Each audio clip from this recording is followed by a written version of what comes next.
There's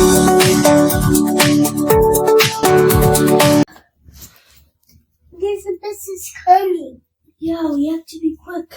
Go, go, go, go, go. Wait, Mara. Thank you, Ashray. I'm like helping Myra. Yeah, nice helping you. You need to thank him. Thank you. Thank you, Ashwikanna. Thank you, Oshikun, for helping me. Good job. All done, baby? It looks like it'll take long to put the shoes, but actually it's not that long. Yeah, see? You can do all these small steps. Done? Time to start. Time to go. Yeah. Get into the car, okay? I'm coming. Mara, you're Teddy. You don't need doggy? Yeah. God, Myra. Help her, Ashu. Yeah. Okay, good job. Thank you. Okay. Time to go now. Ashu, take her to the car. I'm coming. Yeah. Let's go. Hey, we can't go time. Bye-bye.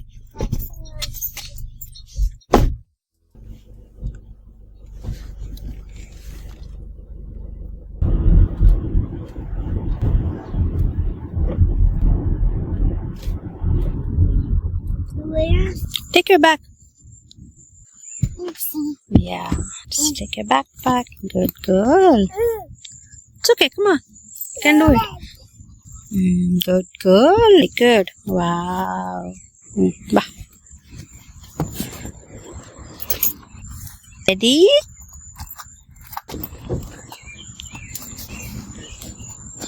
Push. Good.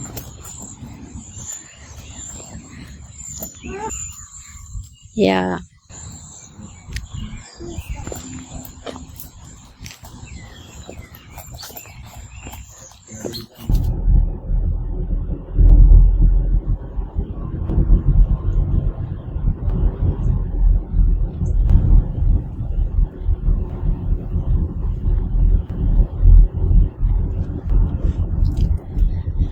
ಕಂಡೆಲ್ಲ ಯಾರೋ ಆ ದೇವರನ್ನು ಇರಬಹುದು ಏನೋ ನಿನ್ನಂತೆ ಅವನು ಗೆಳೆಯ ಎಂದರೆ ಅದಕ್ಕೂ ಹತ್ತಿರ ಇನಿಯ ಎಂದರೆ ಅದಕ್ಕೂ ಎತ್ತರ ಒರಗಿಕೊಳ್ಳಲೇನು. Hey guys, welcome back. ಎಲ್ಲರೂ ಚೆನ್ನಾಗಿದ್ದೀರಾ ಅಂತ ಅನ್ಕೊಳ್ತೀನಿ. ಕಂಟಿನ್ಯೂಸ್ ಆಗಿ ಬ್ಲಾಗ್ಸ್ನ ಶೇರ್ ಮಾಡ್ತಾ ಇದ್ದೀನಿ. ಯಾರ್ಯಾರೆಲ್ಲ ನೋಡ್ತಾ ಇದ್ದೀರಾ ಕಮೆಂಟ್ ಮಾಡಿ ತಿಳಿಸಿ. ಸಾಧ್ಯವಾದರೆ ನನಗೂ ಗೊತ್ತಾಗುತ್ತೆ ನೀವೆಲ್ಲ ಹೇಗೆ ಫೀಲ್ ಮಾಡ್ತಿದ್ದೀರಾ ಅಂತ. ಸೊ ಇವತ್ತು ಲಾಂಗ್ ಡೇ ಇರುತ್ತೆ. ಸೊ ಹಾಗಾಗಿ ಸ್ವಲ್ಪ ಬೇಗ ಎದ್ದು ರೆಡಿಯಾಗಿ ಏನೋ ಯಾವುದೇ ಒಂದು ಸ್ಕೆಡ್ಯೂಲು ಆಚೆ ಈಚೆ ಆಗಬಾರ್ದು ಅಂತ ಮಕ್ಕಳನ್ನು ಕೂಡ ಬೇಗ ರೆಡಿ ಮಾಡಿಸಿದ್ದೀನಿ.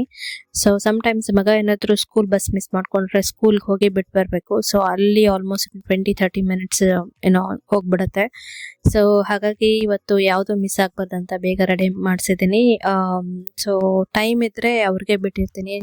ನೀವು ನೋಡಿರ್ತೀರಾ ಇವಾಗ ಮಗ ಸ್ವಲ್ಪ ದೊಡ್ಡವನಿರೋದ್ರಿಂದ ಈಗ ನಮ್ಮ ಮಗಳಿಗೆ ಶೂ ಹಾಕೋದಾಗಿರ್ಬೋದು ಅಥವಾ ಬ್ಯಾಗ್ ತಗೊಳ್ಳೋದಕ್ಕೆ ಈ ಥರದ್ದೆಲ್ಲ ಸಣ್ಣ ಪುಟ್ಟದ್ದು ಹೆಲ್ಪ್ ಮಾಡ್ತಾ ಇರ್ತಾರೆ. ಅದನ್ನ ನೋಡ್ತಾ ಇದ್ರೆ ನಂಗೆ ಖುಷಿ ಅನ್ಸುತ್ತೆ. ಏನೋ ಮಕ್ಕಳು ಬೆಳೀತಾ ಇದ್ದಾರೆ, ಏನೋ ಒಬ್ರಿಗೊಬ್ರು ಏನೋ ಹೆಲ್ಪ್ ಮಾಡ್ಕೊಳ್ತಾರೆ ಅಂತ. ನಮ್ಮ ಮಗಳು ಟಾಡ್ಲರ್ ಬೇಬಿ, ಲೈಕ್ ಏನೋ ಶಿ ಸ್ಟಿಲ್ ಸ್ಮಾಲ್, ಬಟ್ ಮನೆಯಲ್ಲಿ ನಾವೇನೇ ಆಕ್ಟಿವಿಟೀಸ್ ಮಾಡ್ತಾ ಇದ್ರು ಶಿ ಇಸ್ ಸೋ ಹ್ಯಾಂಡಿ. ಎಲ್ರಿಗೂ ಹೆಲ್ಪ್ ಮಾಡಬೇಕು ಅಥವಾ ಕೇರ್ ಮಾಡೋದು ತುಂಬ ಅವಳು. ನೋಡೋಕ್ಕೆ ಚಿಕ್ಕವಳು ಇದ್ದಾಳೆ, but she is very affectionate, very sweet. So ಅವಳು ಮನೆಯಲ್ಲಿ ನಮಗೆ ಆಚೆ ಈಚೆ ಒಂದು 5 ನಿಮಿಷ ಕಾಣದೇ ಇದ್ರು ಕೂಡ ಎಲ್ಲರೂ ಹುಡ್ಕೋಕ್ಕೆ ಶುರು ಮಾಡಿಬಿಡ್ತೀವಿ. ಅಷ್ಟು ಸ್ವೀಟ್ ಮಗಳು. ಸೊ ನೀವು ನೋಡಿರ್ತೀರ ಅಲ್ಲಿ ಇಲ್ಲಿ ಯಾವ್ದಾದ್ರು ವಿಡಿಯೋಸ್ ಅಲ್ಲಿ ತುಂಬಾ ಏನೋ ನಾಟಿಯಾಗಿ ಮಾಡ್ತಾ ಇರ್ತಾಳೆ. ಸೊ ಇವಾಗ ಕ್ಲಿನಿಕ್ಗೆ ಬಂದು ಚೆಕ್ ಇನ್ ಮಾಡ್ತಾ ಇದ್ದೀನಿ. ನಾನು ಮುಂಚೆನೇ ಎಲ್ಲದನ್ನು ಸ್ವಲ್ಪ ಪ್ಲಾನ್ ಮಾಡ್ಕೊಂಡಿರೋದ್ರಿಂದ ಕರೆಕ್ಟ್ ಟೈಮ್ಗೆ ಬಂದಿದ್ದೀನಿ. ಇಲ್ಲಿ ನಾವು ಒಂದು 5 ನಿಮಿಷ ಮ್ಯಾಕ್ಸಿಮಮ್ 10 ನಿಮಿಷ ಹಂಗೆ ಲೇಟಾಗಿ ಬರ್ಬೋದು. ಏನೋ ಅಪಾಯಿಂಟ್ಮೆಂಟ್ನ ಹೋಲ್ಡ್ ಮಾಡ್ತಾರೆ. 10 ನಿಮಿಷ ಲೇಟಾಗಿ ಆಗುತ್ತೆ ಅಂದ್ರೂ ಕೂಡ ಫೋನ್ ಮಾಡಿ ಹೇಳಬೇಕು. ಕೆಲವೊಂದು ಕ್ಲಿನಿಕಲ್ಲಿ 10 ನಿಮಿಷ ಲೇಟಾಗಿ ಬರ್ತೀವಿ ಅಂದ್ರೂ ರೀಸ್ಕೆಡ್ಯೂಲ್ ಮಾಡ್ಕೊಳ್ಳಿ ಅಂತ ಹೇಳ್ತಾರೆ. ಡಾಕ್ಟರ್ ಮೇಲೆ ಡಿಪೆಂಡ್ ಆಗುತ್ತೆ. ಕೆಲವೊಂದ್ಸಲ 5 ಮಿನಿಟ್ಸ್ ಲೇಟ್ ಆಗುತ್ತೆ ಅಂದರೆ ಓಕೆ ಅಂತ ಹೇಳ್ತಾರೆ. ನೀವು ಎಷ್ಟೋ ಸಲ ಎಲ್ಲರ ಕಡೆಯಿಂದನೂ ಕೇಳಿರ್ತೀರ US ಅಲ್ಲಿ ಟೈಮ್ ಮ್ಯಾನೇಜ್ಮೆಂಟ್ ತುಂಬ ಇಂಪಾರ್ಟೆಂಟ್, ಕರೆಕ್ಟ್ ಟೈಮ್ಗೆ ಹೋಗಬೇಕು ಅಂತ. ಅದು ಟ್ರೂ ಆ್ಯಕ್ಚುಲಿ. ಸೊ ಇಲ್ಲಿ ಯಾವ ಟೈಮ್ಗೆ ಹೇಳಿರ್ತಾರೆ ಆ ಟೈಮ್ಗೆ ಹೋಗೋದು ತುಂಬಾ ಇಂಪಾರ್ಟೆಂಟ್. ನಮಗೆ ಇಂಡಿಯಾದಲ್ಲಿ ಏನಾಗುತ್ತೆ ಅಂದರೆ ಟ್ರಾಫಿಕ್ ಜಾಸ್ತಿ ಇರುತ್ತಲ್ವಾ, ಸೊ ಹಾಗಾಗಿ ಅಲ್ಲಿ ಲೇಟ್ ಆಗೇ ಆಗುತ್ತೆ. ಬಟ್ ನಮಗೆ ಇಲ್ಲಿ US ಅಲ್ಲಿ ರೋಡ್ಸ್ ಎಲ್ಲ ತುಂಬಾ ನೀಟಾಗಿ ಕ್ಲಿಯರ್ ಆಗಿರುತ್ತೆ, ಅಷ್ಟೊಂದೇನು ಟ್ರಾಫಿಕ್ ಇರೋದಿಲ್ಲ. ನಮಗೆ 2 ಥರ ರೋಡ್ಸ್ ಇರುತ್ತೆ ಇಲ್ಲಿ, ಅಂದರೆ ಸ್ಟೇಟ್ ರೋಡ್ಸ್ ಇರುತ್ತೆ ಮತ್ತು ಹೈವೇಸ್ ಇರುತ್ತೆ. ನ್ಯಾಷನಲ್ ಹೈವೇಸ್ ಎಲ್ಲಂತೂ ಹೋದಾಗ ತುಂಬ ಹೈ ಸ್ಪೀಡಲ್ಲಿ ಹೋಗ್ಬೋದು ನಾವು, ಲೈಕ್ ಅಪ್ ಟು 65-70 ಮೈಲ್ಸ್ ಹೋಗ್ತೀವಿ. ಅಂದರೆ ಆಲ್ಮೋಸ್ಟ್ ಒಂದು 100 ಅಥವಾ 115 ಕಿಲೋಮೀಟರ್ಸ್ವರೆಗೂ ಆ ಸ್ಪೀಡಲ್ಲಿ ಹೋಗ್ತಾ ಇರ್ತೀವಿ. ಸೊ ಹೈವೇದಲ್ಲಿ ಕಂಫರ್ಟಬಲ್ ಇಲ್ಲ ಅಂತಂದ್ರೂ ಕೂಡ ನಾವು ಸ್ಟೇಟ್ ರೋಡ್ಸಲ್ಲಿ ಹೋದರೂ ಕೂಡ ಮ್ಯಾಕ್ಸಿಮಮ್ ಒಂದು 45-50 ಮೈಲ್ಸಲ್ಲಿ ಡ್ರೈವ್ ಮಾಡ್ಕೊಂಡು ಹೋಗ್ತೀವಿ. ಸೊ ಹಾಗಾಗಿ ಹೆಚ್ಚು ಕಮ್ಮಿ ಒಂದು 10 ಮೈಲ್ಸ್ ಇದ್ರೂ ಕೂಡ 20 ಮಿನಿಟ್ಸಲ್ಲಿ ಹಂಗೆ ರೀಚ್ ಆಗಿಬಿಡ್ತೀವಿ. ಸೊ ಇಂಡಿಯಾ ಕಂಪೇರ್ ಮಾಡಿದ್ರೆ ಇಲ್ಲಿ ಟ್ರಾಫಿಕ್ ಏನೋ ಸ್ವಲ್ಪ ಕಡಿಮೆ ಇರುತ್ತೆ, ಬಿಕಾಸ್ ಇದು ಒಂದು ವ್ಯಾಸ್ಟ್ ದೊಡ್ಡ ಕಂಟ್ರಿ ಅಲ್ವಾ. ಸೊ ಪಾಪ್ಯುಲೇಷನ್ ಕಡಿಮೆ ಇದೆ ಇಲ್ಲಿ. ಸೊ ಅದನ್ನೆಲ್ಲ ಕನ್ಸಿಡರ್ ಮಾಡಿದಾಗ ನಮ್ಮ ಇಂಡಿಯಾದಲ್ಲಿ ಆಬ್ವಿಯಸ್ಲಿ ಸ್ವಲ್ಪ ಟ್ರಾಫಿಕ್ ಇರೋದ್ರಿಂದ ತುಂಬಾ ಲೇಟ್ ಆಗ್ತಾ ಇರುತ್ತೆ ನಮಗೆ. ಸೊ ಇಲ್ಲಿ ನೀವು ನೋಟಿಸ್ ಮಾಡಿದ್ರೆ ನಾನು ಟ್ಯಾಬ್ಲೆಟ್ ಅಲ್ಲಿ ಚೆಕ್ ಇನ್ ಮಾಡ್ತಾ ಇದ್ದೀನಿ. ನಾವು ಅಪಾಯಿಂಟ್ಮೆಂಟ್ ಟೈಮಿಗೆ ಹೋಗಿದ ತಕ್ಷಣ ನಮ್ಮ ಡೇಟ್ ಆಫ್ ಬರ್ತ್, ಹೆಸರು ಹಂಗೆಲ್ಲ ಹೇಳಿದ ತಕ್ಷಣ ನಮಗೆ ಟ್ಯಾಬ್ಲೆಟ್ ಕೊಡ್ತಾರೆ. Self check in kiosk machine ತರಾನು ಇರುತ್ತೆ, ಇಲ್ಲಾಂದ್ರೆ ಈ ತರ ಟ್ಯಾಬ್ಲೆಟ್ಸ್ ಕೊಡ್ತಾರೆ.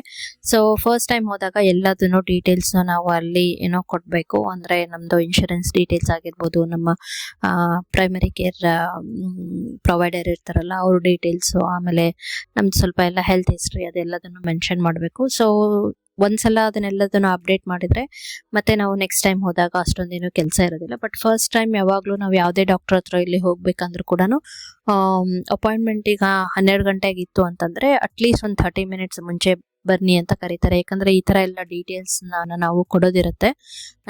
ನಾನು ಆಲ್ರೆಡಿ ಇಲ್ಲಿ ಬಂದಿದ್ದೀನಿ, ಸೊ ಇದು ಫಾಲೋ ಅಪ್ ಇರೋದ್ರಿಂದ ಜಸ್ಟ್ ನಾನು ನೆಕ್ಸ್ಟ್ ಅಂತ ಕೊಟ್ಕೊಂಡು ಹೋಗ್ತಾ ಇದ್ದೀನಿ. ಸೊ ಚೆಕ್ ಇನ್ ಎಲ್ಲ ಮಾಡಿದ್ಮೇಲೆ ಸೊ ಡಾಕ್ಟ್ರು ಒಳಗಡೆ ಕರೆದ್ರು. ಸೊ ನಂದೆಲ್ಲ ಅಪಾಯಿಂಟ್ಮೆಂಟ್ ಮುಗಿಸ್ಕೊಂಡು ಮನೆಗೆ ಹೋಗ್ತಾ ಇದ್ದೀನಿ. ಸೊ ನೀವು ನೋಟಿಸ್ ಮಾಡಿದ್ರೆ ನಾನು ಇಲ್ಲಿಗೆ ಕ್ಲಿನಿಕ್ಗೆ ಬರುವಾಗ ನಾರ್ಮಲ್ ರೋಡಲ್ಲಿ ಬಂದಿದ್ದೀನಿ, ಬಟ್ ಈಗ ಹೋಗುವಾಗ ಹೈವೇದಲ್ಲಿ ಹೋಗ್ತಾ ಇದ್ದೀನಿ. ಸೊ ನೀವು ಹೈವೇದಲ್ಲಿ ಹೋಗೋದು ಆ ಸ್ಪೀಡನ್ನು ನೋಡ್ಬೋದು. ತುಂಬ ಸ್ಪೀಡ್ ಇರುತ್ತೆ ಹೈವೇದಲ್ಲಿ. ನಾವು ಹೆಚ್ಚು ಕಮ್ಮಿ ಹೋಗೋಂಗಿಲ್ಲ, ಕಡಿಮೆ ಸ್ಪೀಡಲ್ಲಂತೂ ಹೋಗೋದಿಲ್ಲ, ತುಂಬ ಫಾಸ್ಟಾಗಿ ಬರ್ತಾ ಇರ್ತಾರೆ. ನನಗೆ ಕೆಲವೊಂದ್ಸಲ ನರ್ವಸ್ ಅಂತ ಅನ್ಸುತ್ತೆ, ಬಟ್ ಎಷ್ಟು ಸಲ ಅಂತ ಈ ಥರ ಭಯ ಪಟ್ಕೊಳ್ಳೋದು ಅಂತ.